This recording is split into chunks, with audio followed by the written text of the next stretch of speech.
This is the Real Grand Podcast. Welcome home. All right, guys. Well, welcome back. It is another week, another episode. Today, we are actually hanging out with a couple of friends of ours, two of the co-owners of Pharr Records, Isaac Herrera and Zach Myers. Just want to say hi to you guys. What's up, man? It's good to be here. I know we've been planning this for a long time, but the day's here, and now we're super excited to finally have this go down. Hey, Zach here. Thank you, Sammy and Derek, for the opportunity, and it's fun to just hang out with you guys. Yeah, and so we have Derek, my brother, next to us here. It's his first time actually getting mic'd up. So you want to say hi, bro? Yep, good to be on this side of things. I'm always behind the scenes. Now I'm on the scene. Yeah, he's been part of the journey the whole time. Just now he's getting put out there a little bit more. So anyway, well, we're excited to be here with you guys because, like I said, we've known each other for a long time. Pharr Records is what is it, like 9 months now? I think we're entering 6. 6 months. Yeah. March, end of March, we opened our doors. The end of March. Okay, cool. And that's so that was the first time you opened up like your storefront, right? So so how's that going? How's it going with the shop these first 6 months? It's been a lot of fun. I think usually there's like you learn a lot of stuff, or like you do something and then change it. I think we've had some changes, but for the most part, the way we imagined it, whether it's like pricing, genres, and or the ebb and flow of customers on a daily basis and things, it's like, okay, we anticipated those things and they're going according to plan. Okay. In some things, Yeah, and a little bit of a backstory. So you guys were originally Soundstream Records. Yeah. So that's when you were doing like pop-up shops. Mm-hmm. So why the change in the name? Was there like a different vision, or was there like something different about the store, about your guys's gig? So Soundstream came from the fact that we wanted to be a portable record store. That's what we had first talked about. The four of us when we started a long time ago. We're going to 7 years already, and Soundstream came from sound, records of sound, right? Sound. And then Zach had an Airstream that we wanted to turn into a record store. So we took sound, Airstream, Soundstream, and called ourselves Soundstream Records. And we love that name. We took a lot of pride in that name. But I would say the more that we started talking about wanting to open a physical location, the more we just realized that Soundstream didn't really make a lot of sense to stay, even though we loved it. And we had always thrown each other back and forth names of what we wanted the store to be. We have like a list of names. We're like, can it be this? Can it be that? Can it be this? And Pharr Out was one of the names on the list that was just like kept coming back, and we loved it. And so it just made more sense if we were going to have a local business, especially in the city of Pharr. I guess that's the only reason why that was not it right away, was like, well, we don't know where we're going to have a store yet. If we looked in places like McAllen or Edinburgh, it doesn't exactly work, as far out. McAllen out, or, Far Out doesn't work for that. So the location was important. So true story, Zach we both live in Pharr. He's driving down Cage. He sends me a picture, and in where we now have our store, a for rent sign. And we were like, oh my gosh, that spot is perfect. Like, imagine having a store there. And then it's perfect as long as the price, like, it's not too expensive, right? So it's like, and then I'm like, awesome. first thing I ask, how much, right? Question mark. He puts, I'm not gonna say what, but it was low, right? And it was something affordable. And so that's what was like, oh my goodness, this is gonna happen. Is this happening? Yeah. And that was, and it's funny, the reason we started Soundstream was the flexibility. Is like, do we want, we were usually doing an event once a month, a pop up at a coffee shop or different venues, and we could control where we were and how long we were there, and the time and effort that we put into it. And we had a whole list of pros and cons. The pros of having a mobile pop-up versus a physical store, and that includes the price of rent, staffing, being there for hours. So there was some like things that we considered cons. But then here we are doing so then the vision changed, the business model changed, and we're like, okay, the rent is feasible, if we can control our hours, or if we can something that works with all of us. So then we started taking those maybe negatives or cons and turning them into something that we could work with. So that changed from our mobile model to our physical location, having a cool older building in downtown Pharr with affordable rent and a decent enough space for a record store and to enjoy it. So thankfully all of those things came together. Who pitched the idea? Was it just something you both collectively like already knew was going to happen, or? Well, that's where we should start, or like how, that's something else we've told other people is like, I had my small record collection. Isaac had his record collection. We had, we've been friends for a while. We have mutual friends.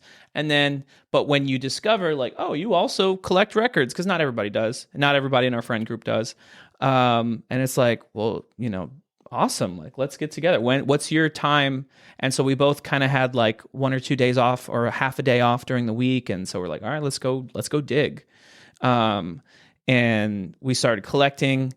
And then you probably sent me a Facebook marketplace. No, Craigslist. You sent me a Craigslist. Yeah. Craigslist, like we had talked about it. Hey man, where are we going to find records? Like, I kind of don't want to sell mine. I know you don't want to sell yours. We got to find something to sell. I guess so. Yeah. I guess so. So the ideal was already. I guess that ideal was already there. We could sell records, right? And then I feel like the week we talked about it, we're like, all right, well, let's keep our eyes peeled, right, for collections. A week later, a collection came up on Craigslist that was like 1,000 records in San Antonio, $100, and we drove up. Yeah, it was like, and that's how it started. How much was it? Or what did you say? Wasn't it 1,000 for 100? 1,000 records for $100. Yeah, I think that's what it was. Or 400? No, bro, no. We would not be sitting here today. We did not. So like, we did not have 400. No, man.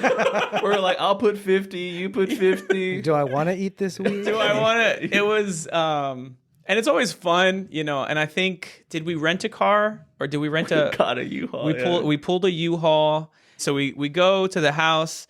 I don't know if they knew the person, but it was like maybe an estate sale, and so they had a bunch of records, and so we go, we get the records, and then we stop off and get something to eat, and yeah, it was a good memory. That's cool, man. That's a good story turned into an even better product. Yeah, and so there was 1,000 records, and not every one of them was a banger, but we had some volume, we had something to sell, we had some product, and we put some ugly, we alphabetized and put some ugly alphabetizers on them. Oh, man. Yeah. Everything, it was so DIY. Yeah. Because there are dividers you can buy, and they're a little pricey. And so I was like, man, I'm going to go to Michael's and get this thing that stands above the 12-inch record, and I'm going to hot glue gun some letters for $3. I bet you a lot of people like that too. Yeah, you know what you're teaching us? You're teaching us that you got to start somewhere. You got to start, and that is something. If you look at our store now, we have I think we're a little closer to 5,000 records now.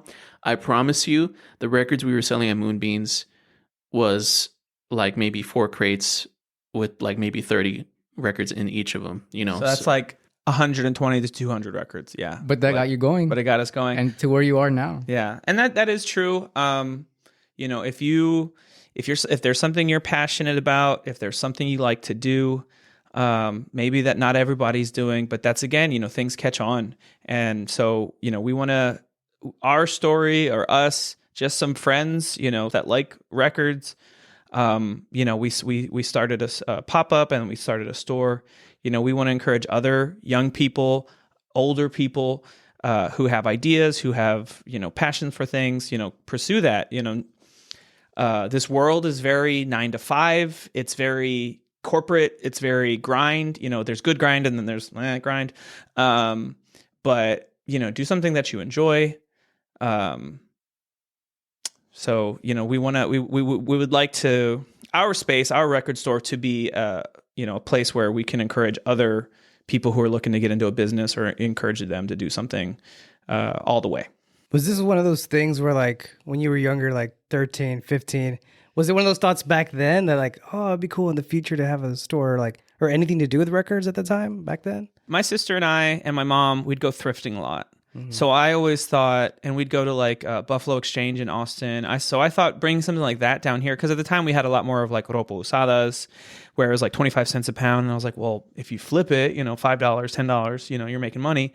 So I always thought of something like that as like a thrift store. And I did live in Pharr, and so there were places near the Junction Cafe, and at the time it was called Irma's Sweet Shop. We'd go there. And there was like I always imagined a location there for like a thrift store. And then, but as but I always loved music. Yeah. I'm a musician, we're all in fact, all of us are musicians. So, as a kid, I imagined having some sort of business. I always had business aspirations. That's cool. So thrift store eventually like morphed into record store. Okay. That's cool, man.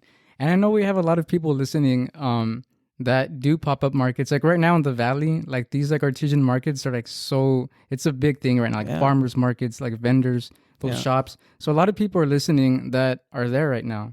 So just in case anyone's wondering, so like how long did it take you guys to go from selling records once a month, SoundStream, to opening up your first, that storefront? What was the journey like, or how long did that take? So when we started having the conversation, it was like late 2016, and we started talking about hey, well, we love records. You just sold that record that you made $50 on. I just sold something online that I made some money on, and it's like, people like records. People are buying records now. There's kind of been this resurgence in collecting records. So when we started in late 2016, it was kind of like, we didn't hear too often about pop-ups. I don't know if it was like this really well-known thing to do at that time, at least not for us. So the idea of, I don't even know how we came up with the pop-up idea. And I was honestly just thinking, because like once we started, our Instagram was our main business page. And so once we got started, that was how we knew people were seeing us, is that as we got this community of record collectors who were following our Instagram page. So when we made a post, there were a bunch of people saying, yeah, we'll be there. But that first show was like, we don't know if anyone's into records. We don't know if anyone's going to buy. And at that time, when it first started, it was, we asked, if we throw a shout out to Moonbeans, we asked Moonbeans to put it on their social media page, because ours had like 5 followers. And we asked Moonbeans to put it out there. And so we knew that we would get just your regular foot traffic who's there at Moonbeans to buy coffee, and then maybe some people who saw the flyer on the Moonbeans page and were that piqued their interest, and that was it. And I didn't know if there was a record community. We didn't know if people were interested. So that was like from starting the idea to developing it to finding records to sell. All that happened until our first pop-up, and our first pop-up was like in June of 2017 or something like that. April 2017. That was at Moonbeans 2017? At Moonbeans, April Wow. 2017 Moonbeans. We still have the picture of the first people who came up to our booth. You asked them, like, let me take a picture. These guys, I was Yes. like, guys, you are literally our first sale. Can I take this blurry? Yeah. We were so excited. Zach was like selfie mode shaking, and I was like in the background, That's awesome, man. $20. My camera, the lens was just so smudged, and I was like, I don't want to ask him again. That's cool, man. So I have this blurry picture of this guy with long hair. I wish I would have gotten his name. I think maybe we've seen him once again. Oh yeah, Yeah. Like, first person, not my mom. Exactly. your Not record. my mom. He bought a Fleetwood Mac live album from us, and so Nice. that was our first sale. You know how some businesses put their first dollar, and but answer to that question, as SoundStream Records, our first show was April 2017, and we did that, and then we also did our first Austin record show that same like a month later. But April 2017 as Soundstream Records, and March 25th, 2023 is when we opened up as Far Out Records to our physical location. And I do want to say a quick shout out to, and this literally makes me so happy and fuzzy inside just like even having the opportunity to say this, but there are people that were there that very first show that still come to our shop once a week. It's Nice. insane. Wow. So like, So we're grateful to our repeat customers, loyal patrons, friends, people who support us. We're grateful to them. And we'll shout out to, because that's a whole nother thing, is someone's approaching you to sell stuff in your store, and you're like, what? No, what are you talking about? So we approached these businesses, and again at a time when not everybody was doing it. So when you approached Moonbeams, who else was there or what? Like, it was just us. And It was just us. of It was the- just us. And so would you say you started that whole thing? Because No. I thought they always had like people with like selling At stuff. Moonbeam specifically? Yeah, at Moonbeams. I honestly don't know. Like, I'm not saying that, and we're not claiming that we came up with the idea of pop-up shops, but Or there anyway. It wasn't a thing. we yeah. weren't even calling ourselves like a pop-up then, or maybe we were, but it was more like maybe let's. That was what we had to call it for people to know what we were doing. We're like, no, it's a thing. We does Yeah. Moonbeam sell records now? Or Like- well, no, not really. We're just gonna kind of be here for today. a Yeah. mobile event. Yeah, you had to like sell what it is. Yeah. It had to be that. Yeah, But and there, like you said, we didn't invent it. There were farmers markets. There's things like that. There were, and there still are other small businesses who do different things. But yeah, just approaching someone and like, okay, I'm gonna send this message on Facebook that was or nerve-wracking. and then it was like, so there's the owner, but then there's like shift managers, but then there's the manager over all of those. So it was like. We had to get to the right person and then get approval. So like shout out to Moonbeam, shout out to the Grind in Edinburgh, 7th and Park in Brownsville. 7th and Park another in amazing Brownsville, store. Bandera Coffee in Harlingen, and rest in peace. What was it? Grain to Glass in Oh, North yeah, McAllen. in North McAllen. We did a lot of shows at Grain to Glass. We've done a show at 5x5 Brewery in Mission. They got a nice deck and they do like events and stuff. Bro, you're going down the list and we're gonna forget someone and we're gonna look so mean. But we had so much support from local business, and Yeah. if there was ever an opportunity for us to give that support back to those companies who help with us, we're all in. But Yeah. we really would not have been here today with the store if we hadn't have had that support. We hadn't had that support. And that's what I was going to say when I see these pop-up events now that are going on and they're like fully fleshed out and they've got music and they've got all these, different things. I'm like having like FOMO. Like I want to be, and I'm like, well, I've got my record store and it's a Saturday and I need to be here, not there. And we want to do that stuff, but like, we're getting older and carrying records is heavy. Like that was when we were doing our shows, we're like, man, this is killer. Like it's a lot of records and it's heavy, but I'm having FOMO of all these really cool markets and pop-ups or events that are going on with all these really great, other local businesses. that's awesome. And so it started off as a necessity, but then it was just fun. Then it was, and like DJing is fun, and we're not there's a lot of skill and technicality to DJing. I would call myself a record flipper. Like I can put a record on, switch over to the next one. Okay, that one's dying. Switch over, and just keeping the music going. Like I can do that. We'll do a couple little things here, but also DJing is fun because just music selection. Like we see so many records and we find so many records. If we could share that with other people, a music taste. Yeah, man. So, and I guess just to touch on the whole pop-up shop thing one more time. So I guess you would say that experience was essential for you to start the storefront? Essential as anything can be. We weren't going to sell out of our houses. We weren't going to sell out of a van in an alleyway. We had to have a spot that had foot traffic already. And again, like Zach said, at one point, not like we have a bunch of followers now. We have a great following now.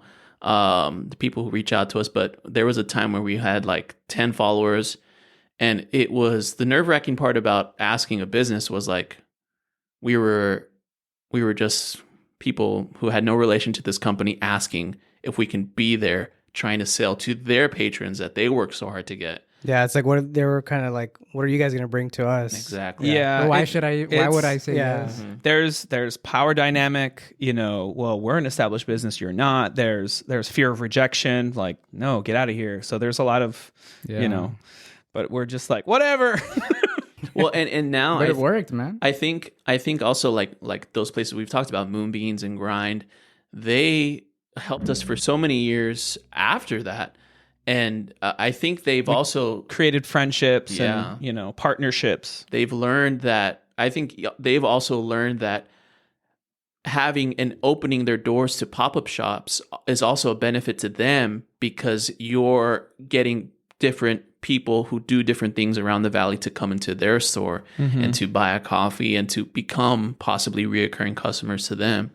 And I do think it's not it is a cohesive what's the term in nature? Symbiotic relationship. Symbiotic. So it's not what's not pest, but what's the other one? Parasitic. It's not a parasitic relationship. It is a symbiotic relationship, because I would like to think that, like, we've got a small community of people who like buying records, and we bring them to your business on this given day, and yes, there is your patronage that, like, oh, hey, what's that? There is that overflow, but we feel like there's also the other way around. You're getting an influx of customers. Maybe that's not on your peak time, so there's that symbiosis going on. That's awesome, man. So anyone listening that's currently doing pop-ups, man, you can get somewhere. It works. and like, let's just say, and it's empowering, or it feels good. Like, we had this idea.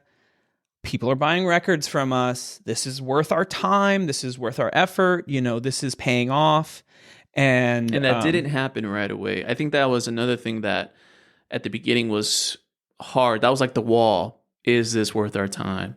All this lifting on it like once a month, hundreds of pounds of records, taking them to a spot. Winter events are great. Summer events are really hard. In the valley. That first day, the first ever pop-up, we had to like sit down and talk to ourselves. We were like, we cannot expect to make a lot, right? We cannot expect to make this amount of money, right? So we kind of set ourselves low, right? Set expectations low. At the end of that day, we were like high-fiving, jumping in the air. We're like, wow, we can't believe it. Like we actually. Is there a photo of you like piggybacking on me? I'm just kidding. It's the freeze frame ending. Yeah. It's history now, man. I do remember there was we had a collection from a friend of ours, her dad's collection, and she let us go through it, and we had her dad's collection, so there was a lot of classic rock. And I remember one guy coming up and like, dude, I can't find this anywhere, and like, spending a couple $100, and he's just like, all right, I'll take that. And we're just like, and whoa, yeah. And you have to justify it. Like when you're selling something to someone and they're spending a lot of money, sometimes you have that urge to be like, oh wow, you're getting amazing stuff here, like, oh, this is rare, and this is that much because it's a this pressing and it's a promo. Yeah. We always justifying. The condition is very clean. Yeah, and they're like, I know. We don't. That's why I want it. Take my money here. Yeah. They're like, oh no, I know. Yeah, take my money. Yeah. Cool. So switching gears, you guys are co-owners of Far Out Records. You see your foot traffic. I'm just wondering, here in the valley, who's buying more records? Like, is it like the Gen Z millennials, or are we talking about people that are actually going back, to their childhood? Or who loves records more in the valley? I would say, like, demographically, it starts in as far as people coming in, it starts in the teens, but it's up to 40s, 50s, 60s. So it's wide. That's just the wide array of people who are coming in, but there might be someone more specific that we see a lot. I would say if I want to throw a number on it, from what we've seen so far, it's been, I would say, at least 50-50. We have the young crowd coming in, supporting us, and we have the older crowd coming in, kind of doing and having fun like they used to, and telling us stories about their collections that they had. One thing that, we're learning from it too is we have to stay up to date with what the younger generation wants to have in their collection. So we're having to keep up to date with, some of the newer artists that people are listening to, and that's where we're trying to meet them halfway. If they're taking the time to come to our store and walk in the door and go through our stuff, we're hoping that they can find something that they like. So we always welcome anyone coming into our store. Even if we don't have something you're looking for, tell us. We'll order it. We'll put it on the list, and we'll try to get it in as soon as possible. But yeah, it's like 50-50, I would say. So that brings me back. That brings me to my next question. As a community, as a RGV, what do we listen to the most? What records do we listen to? Like, what's our favorite genre from what you've seen? What do most people take off your shelves? I would say our fastest seller, the stuff we sell the most is probably like 80s rock. And I feel like that has a lot to do with like the cute 94.5. Yes. The rock station, because that's what a lot of us grew up on, and they play the hits, man. So if someone They want those. Yeah, if someone grew up listening to that stuff, that's what people want in their collection. So that is what we end up usually selling the most of. But of course, and I'll let probably Zach touch a little more on this, but the Tejano music, man. Like I'm proud to say that we have probably one of the best Tejano selections in the States. Wow. We pride ourselves in the stuff that we have in store as far as Tejano goes, conjunto, corridos, cumbias. So you're actively looking for that genre. Actively, yeah. Mm-hmm. And it sells for sure here. It sells, yeah. So I was, as far as music that sells a lot, Taylor Swift is a very popular artist. Especially right now. Yeah. She's pressing everything on vinyl, and she, variants and different things like that. Taylor Swift is very popular. 80s rock. What else? I like that answer though. 80s rock, man. 80s rock is just... That makes sense. That makes a lot of sense, right? I think a lot of people go for that all the time. And are those the people reminiscing, or also like the younger generations? It's like both, right? bifold nostalgia. Kids coming in with their parents. Yeah. Whoa, That's awesome. Man. Dad played this, So it's or alive the dad. and well. Like the interest is alive and well. It has a future. Yeah. Mm-hmm. Awesome, man. Taylor Swift, 80s rock. We sell, a good amount of Tejano, and whether we have people who are driving down Cage Boulevard in Pharr, and they stop because they see the record store sign, and they're like, I didn't know this place was here. And then they go through the Tejano section and they'll buy a couple things, or I need to bring my dad here, so that Tejano section that also has, mariachi, norteño, and other stuff, it attracts a lot of people, and it's something that we're happy to offer, because I always tell people this, and if you know me, you've probably heard this, is that I started collecting for like classic rock, and some electronic or other modern stuff, alt indie 2010, 2010 stuff. And but then I'm seeing records that say made in Edinburgh, made in Pharr, made in McAllen, and I'm like, what is this? This just like, I'm, discovering the tip of the pyramid, or like just like this thing that this whole civilization and culture that I didn't know about existed for, a long time. And so I'm, going down that rabbit hole, discovering who these bands are, who these labels are, and just like, whoa, like there was an entire functioning and like music industry here in the Valley, and South Texas, that we should be proud about, we should be happy about, we should tell other people about, we should tell our kids, we should listen to it and support it. So you said they were pressed here? Yeah. Where at? And we're in McAllen, man. And so there is a record label called Falcon Records, right? Falcon. And we're not even talking about this small little rinky-dink, this was the number one selling label in Spanish music in the world. What? Yeah, Falcon was... Here in the Valley. Yeah. He had like distribution in Mexico and all throughout the states, to the different Latino communities, LA, New York, Michigan, all of those places. And these bands, they knew they had a following in those places because there would be like Tejano radio stations in all these different places. And so they knew they could book a show out there and they'd go. And so the national and international, fame. So if you're at Falcon Records as a band, you made it big time? It was, I mean, In that world? there's that whole, in the music world, there's that whole discovery. And so like, all right, we're going to give a chance to these bands and we're going to, let's see if they're the next new thing. Not everybody is, but Falcon was a very prestigious. So they helped a lot of bands then. Yeah. They were giving these, young kids opportunities to put their names out there. So it was a very well-rounded record label. And, there are things that we find today on that label that we've never heard before, and it's the greatest music we've ever heard. So it's kind of like the gift that keeps on giving with Falcon. It's That like, whole discovery So cool. and at this point, most things are on the internet, not this stuff. There are very popular artists in the Tejano world, and then there's like, because they did a crossover song like funk or rock, or they did something a little different, those records are sought after. But then there's just this whole other, like you keep going deeper and it's like, we always, in the 45 worlds, the 45s are the 7-inch singles, the smaller records. And do we want to give away all our secrets? do it, bro. In the world of 45s, the 7-inch singles, if it has a solid color label, red, blue, yellow, if it has a solid color labels, usually with 2 horizontal lines, it's some heat, it's some fire. And then in the Spanish music, because Spanish music is a very wide umbrella, it'll say bolero, norteño, ranchera.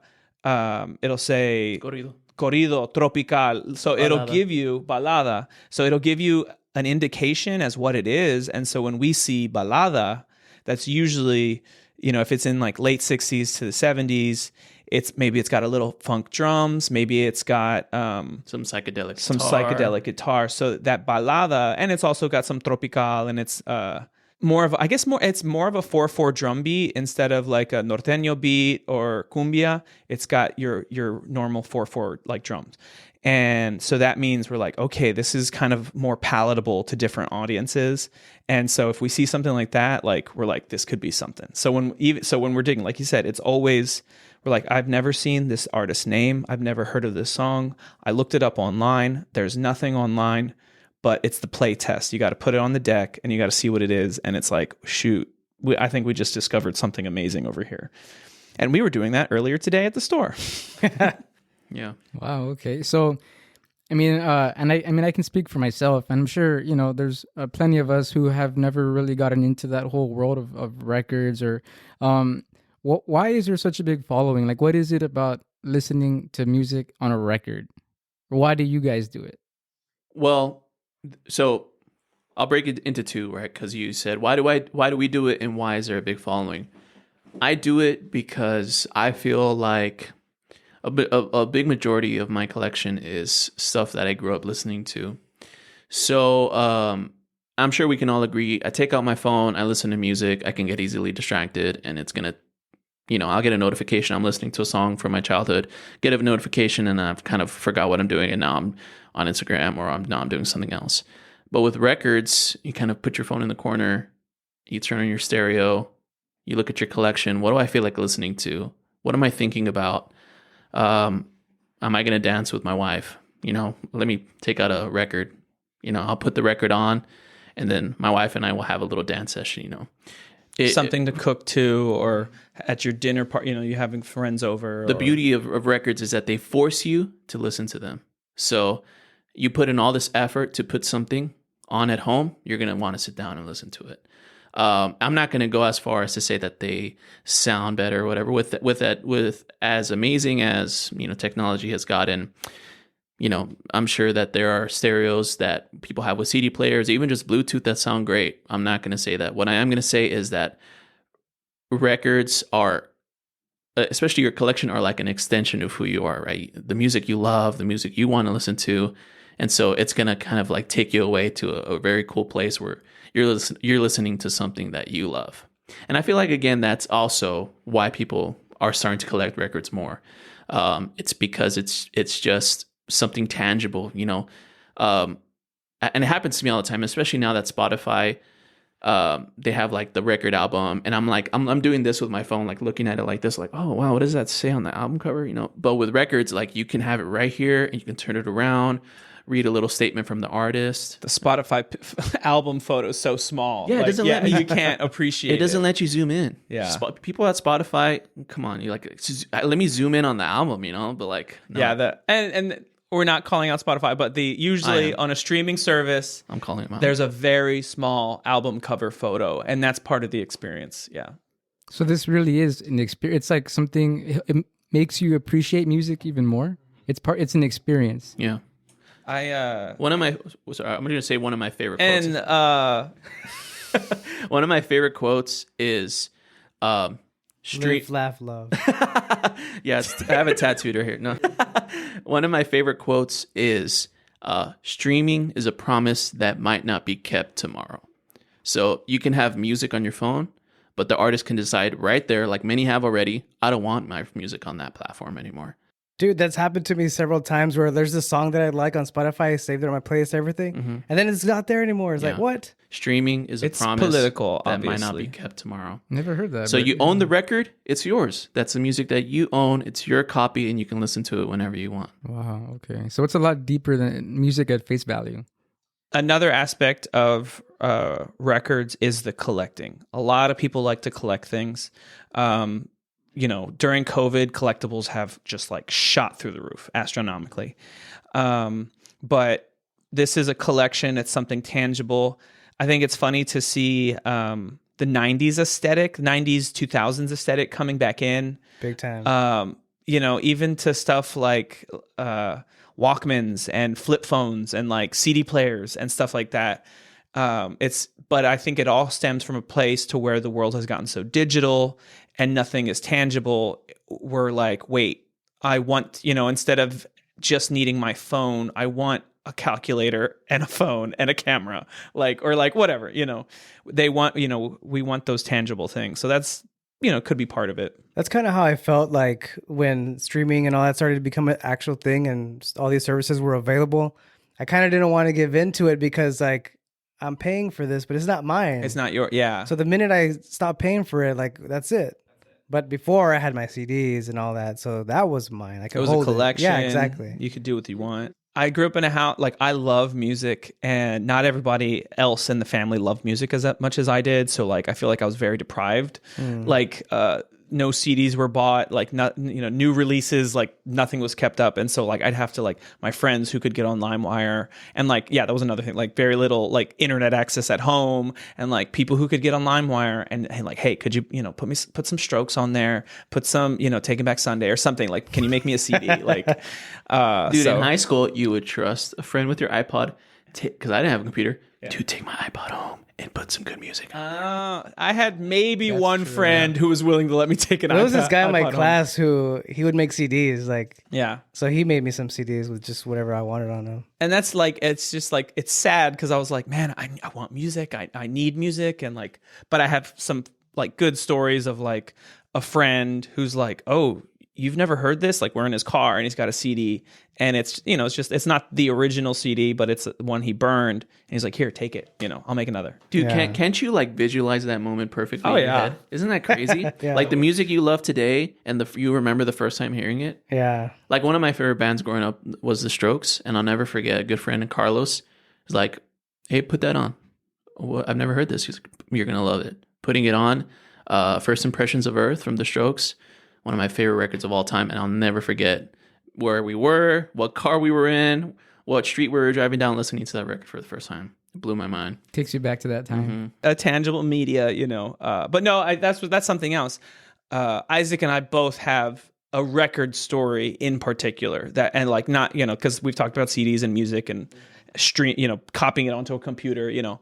But my stepdad had a like a hi-fi setup, and he had a turntable, and like when I was like 9, I had Second Helping by Leonard Skinnard, the Jimi Hendrix Experience, and one other record that wasn't as memorable. But I had like 3 classic rock albums, and I was like, man, the whole experience, you know, and that's where that journey started. Cool. Cool, man. So for our record lovers, what record players are you guys? What do you guys have at home? So we always have recommended vintage. And that's not to say that, again, that they sound better than newer stuff that comes out. The reason why we always recommend something that's used or vintage is because it lets you get into the hobby in an affordable way. You're not spending a lot of money.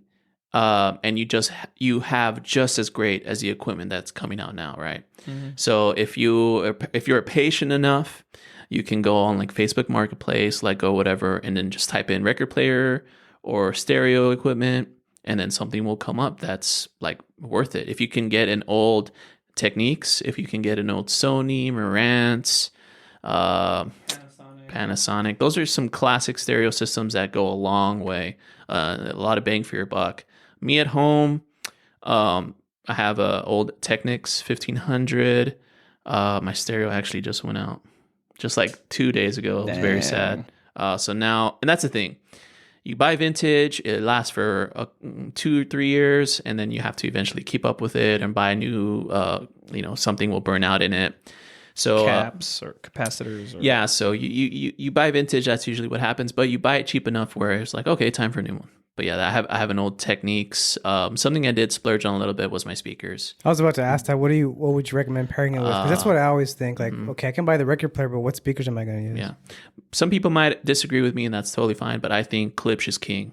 Klipsch for vintage listening is always a good way to go. I have big Klipsch tower speakers, and I had to save up for those because they have Atmos Dolby surround like on top of them, and but yeah, Klipsch speakers. They have vintage Klipsch that sound really well. His in-laws have vintage Klipsch that we used for a long time. They were like one of the best sounding speakers I ever heard. Yeah, and I have a Techniques turntable. Along those same lines, basic entry-level record players that we don't recommend start at $100. A little bit better than that is $200. So like, we're all budgeting, and this is a hobby, so it's not a necessity, but we want people to get into this. So that's why if you can find something vintage or used online, $40, $100, you're already kind of ahead of the game. And so, like you said, those different brands, Panasonic, Sony, Techniques, and but also direct drive is better than belt drive. You normally, if it's that old, those rubber belts are going to be worn. Yeah, direct drive is in the center of a turntable. There's a mechanism that spins on its own. Belt drive is when you have a rubber band inside of it, and it turns a table for you. At home, I have a Techniques, and I just changed it out with another one. I had the U-turn at home for a while. I had the Bang & Olufsen, which we now have in the shop with our Yamaha receiver. And then I've got a Techniques that I just got from another collection I found. And then I've got some bookshelf speakers, but I've had those Klipsch. I had to give them back to my in-laws, unfortunately. But they're being used well. But I've got some bookshelf speakers at home and a vintage tube receiver. So that's something else I'm into. I like tube amps and guitars, and then a vintage tube receiver. They run hotter, and sometimes they have more issues, and they can go out, but they're pretty cool. Good, better sound. Yeah. And just kind of like a, mid-century, technology that's kind of outdated, but it's still interesting. So for Odd Records, one more thing to love about the Valley. But let me ask you guys, what do you guys love about the Valley? Man, so I'm pretty sure the quickest answer you get is just the food, right? But it's just like it's uncomparable or uncomparable. You cannot compare the food from the Valley to any other place. That's probably the first thing I think of. I like the fact that the Valley. We had this conversation the other day, but the Valley is like just 20 cities right next to each other. So talking about the Rio Grande Valley is like you're talking about all these different cities as literally just one thing. And I've always thought that was so interesting. Like, Oh, you're from the Valley? Yeah, I'm from the Valley. Okay, but where in the Valley? Oh, I'm from Westago. Oh, I'm from McAllen. But it's like you're still from the same place. I've always loved that. I've loved the feeling of like community. We go to Austin twice a year, and people will come up to us. Y'all are from the Valley. I'm from the Valley too. It's like this instant connection that's real nice. Yeah. Whereas in bigger cities, people are, like there's contention between neighborhoods. The next street over. Yeah, and Across so the tracks. and it's like, and sometimes I think, sometimes my perception of the Valley was bigger than other people's. Like I'm like, yeah, throw Corpus in here. Like the Valley goes up to Corpus and Laredo, but there's the tri-county. Hidalgo, Willacy, and Star. Cameron. Cameron. Yeah. Come on, bro. Sorry. Well, I'm just more inclusive. I'm just kidding. But there's that, and then there's like, I was like, yeah, Laredo and Corpus, but to be part of that, to be included, and I wasn't born here, but I grew up here. I've known Sammy and Derek since we were kids, and we were like, you play guitar, you jam, like let's jam, And you've always had a love for the Valley from as far as I can remember, like different projects you wanted to work on, things you've done, like I know you wanted to do like a short film or something that revolved around the Valley. Like we talked about maybe a 10 episode season of but explaining things. When you say stripes, when you say Q taco, when you say pulga, just all those different things that are cultural and different things. But I've always appreciated the Valley because living in different places, I'm like, well, when I moved here, people didn't. I was probably like 8. Okay. 7 or 8, and I was little, but I'd moved other places and maybe not been as accepted or welcomed. And so moving to the Valley, family and friends, people at school, I appreciated how everyone was very nice to me. And so it's I would say the Valley is less expensive than other parts of the country to live in. The food is great. You can't speak for everyone, but most people are friendly. And, there is that sense of community because instead of being a big city, it's small cities, so everyone, they've got that small city. And so that's something, part of what we wanted to do was a lot of people will leave the Valley to pursue their dreams or pursue what they want to do. Mm-hmm. And, yes, maybe it's easier in a bigger city with more of that community surrounding you, but of that specific what you were trying to do. But the Valley is important to us that we wanted to start it here or to keep growing it. Because if everybody leaves to go do something, then it's just gonna stay. If all the quote unquote cool people leave, or people who are interested in film and music and different arts and things that we appreciate, or all the good chefs leave, or it's like, well, then what's left? This is just the launch pad for a lot of people. Instead of them staying here and bringing it up. I would say though that especially in the last couple of years, a lot of those creative, amazing people are deciding to stay, and so you've come seen back. This. Yeah. You've seen this like increase of amazing and fun things to do around the Valley. Dude, we're on a podcast right now. You know what I mean? That's true. Could we have been on a podcast 3 years ago? No one was cool enough back then. But now we're on a podcast. People are, maybe we're sick of the 4-hour drive to San Antonio. Yeah, maybe drive here. Maybe we're sick of having to go see shows out of town. Yeah. It's here, but no. I like that. That's true. I mean, no, that's true. That's I feel the same way. And I mean, the Valley's nothing like it was when we were kids, when our parents were kids. I mean, it's it's becoming a place to be in its own right. Mm-hmm. So, and I mean, your store is just another one of those things that are making it, it gives you something to do on a Saturday. Yeah. Right. Somewhere to go. We want people to come to the shop. We appreciate music. We appreciate meeting people. It's always fun. One thing that I like, that feels really nice to hear is when people come into the store and they say, oh, now I don't have to drive 5 hours to find a record I want. You know what I mean? That feels nice. And that was... Whether we have it in store or whether we can order it, but it's still a means to an end, So I mean, and there are a lot of people, and there are a lot of great records in the store that people are like, oh man, I've been looking for this for so long, because we get your classic rock and, maybe your more common things, but we find all sorts of crazy stuff in collections, and it's, rare stuff, hard to find. And, sometimes we think we'll put it online or take it out of town, but then there's some guy flipping through the bins here and he's like, oh my goodness, like I've been wanting this. So it's fun to be that for those people who are searching for things like that.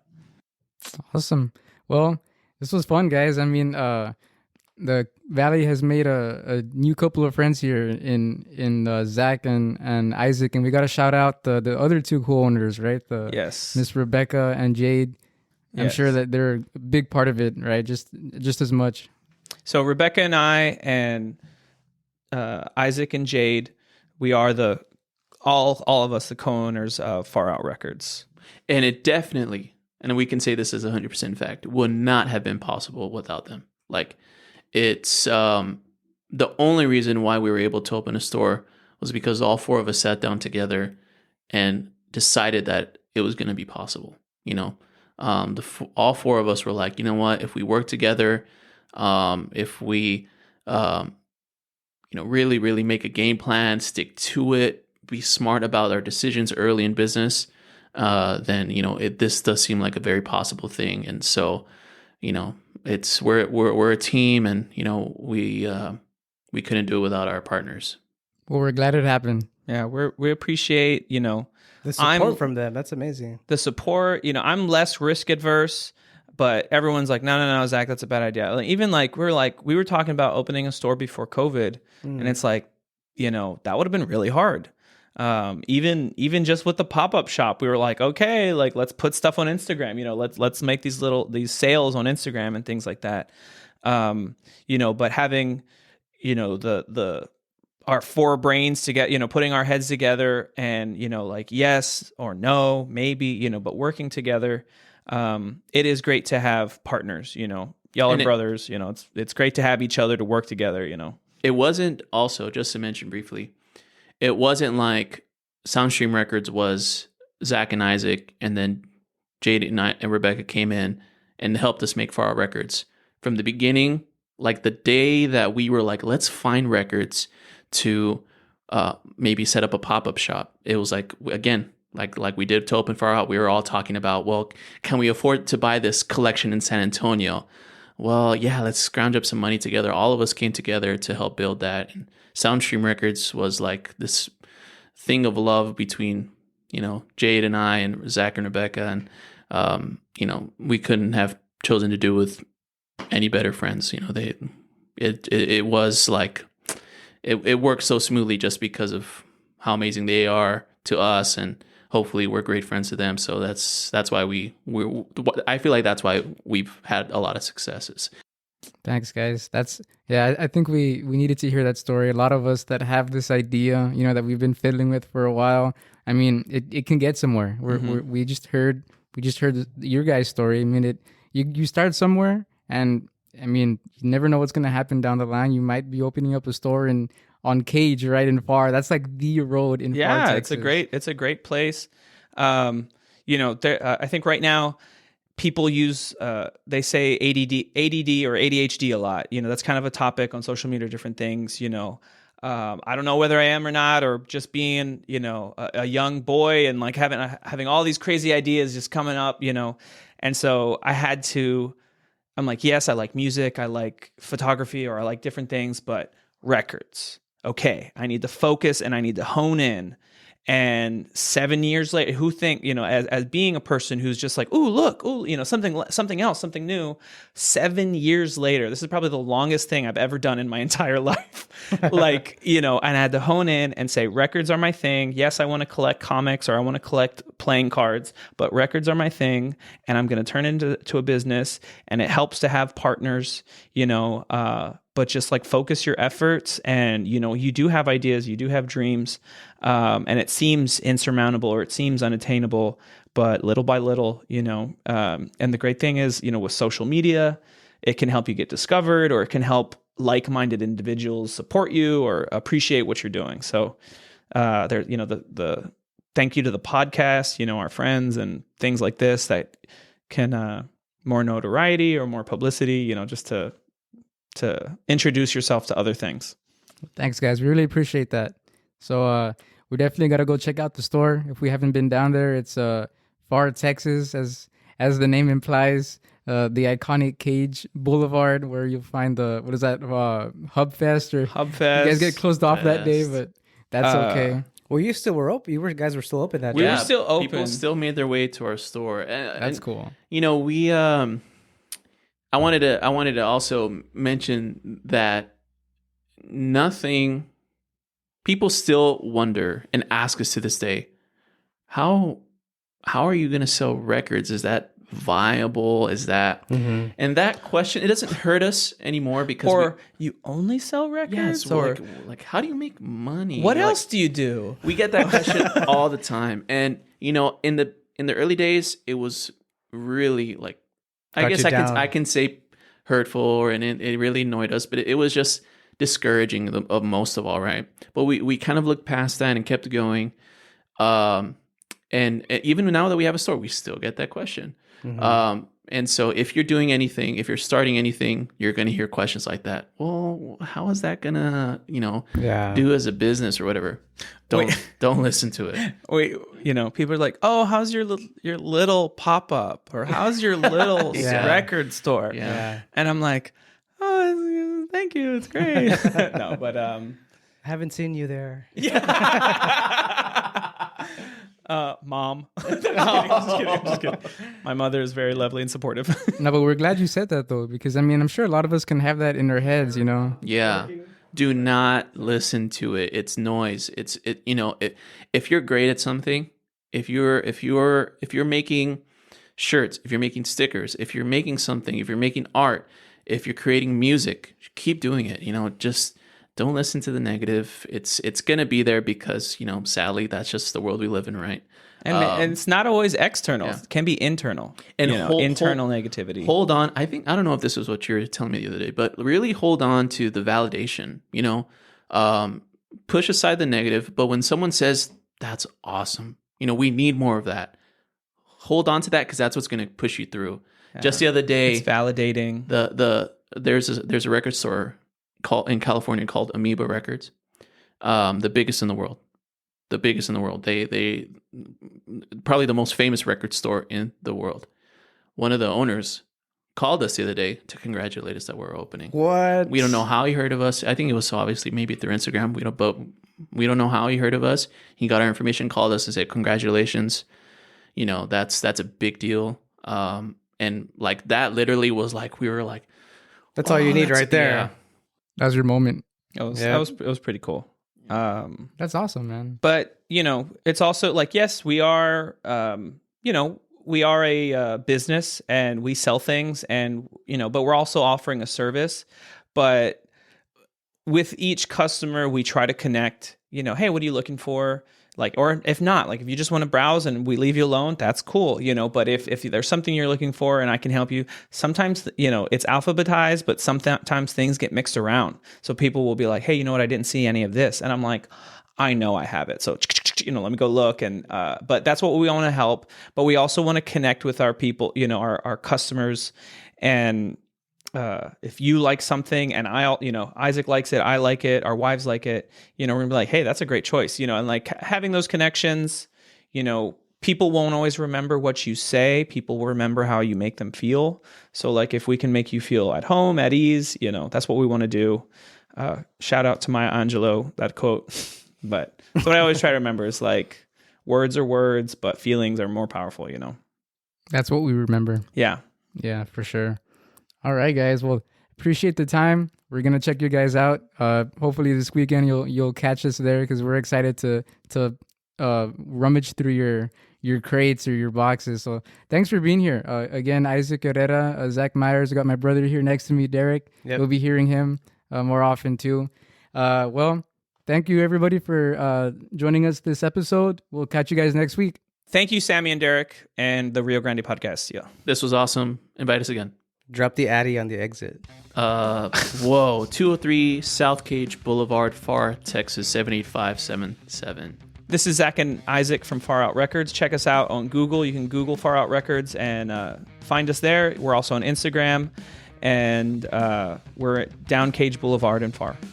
Yeah. Signing out.